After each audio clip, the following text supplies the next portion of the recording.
আজকে আমরা শিখব কখন good morning, good afternoon, good evening এবং গুড নাইট ব্যবহার করতে হয়। আমরা জানি একদিনে ২৪ ঘন্টা। এই ২৪ ঘন্টাকে যদি আমরা একটি সময়সীমার মধ্যে শ্রেণীবিভাগ করি তাহলে আমরা দেখতে পাবো সকাল ৫টা থেকে দুপুর ১২টা পর্যন্ত এই সময়টিকে আমরা যখন উপস্থাপন করব, অর্থাৎ কারো সঙ্গে কথা শুরু করব অথবা কোনো মিটিংয়ে যখন প্রথম কথা বলবো, তখন আমরা ব্যবহার করব গুড মর্নিং। তাহলে আমি আবারও বলছি, একেবারে সকাল ৫টা থেকে দুপুর ১২টা পর্যন্ত এই সময়ে আমরা এই সময়ের যে কোনো সময়, যদি সেটা হতে পারে সকাল ১০টা, তারপরে হচ্ছে বেলা ১১টা, এই সময়গুলোতে আমরা কিন্তু ব্যবহার করব গুড মর্নিং।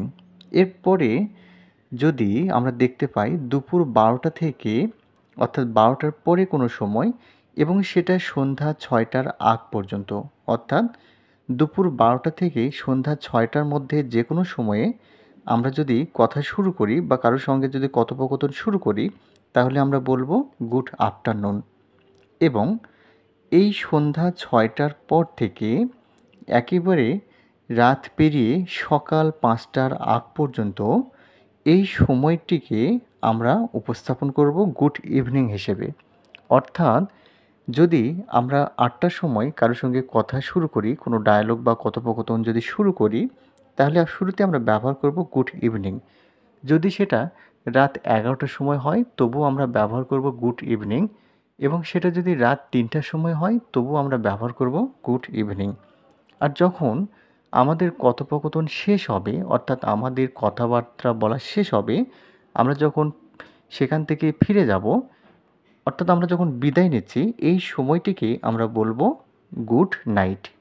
সেটা সন্ধ্যা ৭টার সময়ও হতে পারে, আবার সেটা একেবারে রাত ৩টার সময় হতে পারে।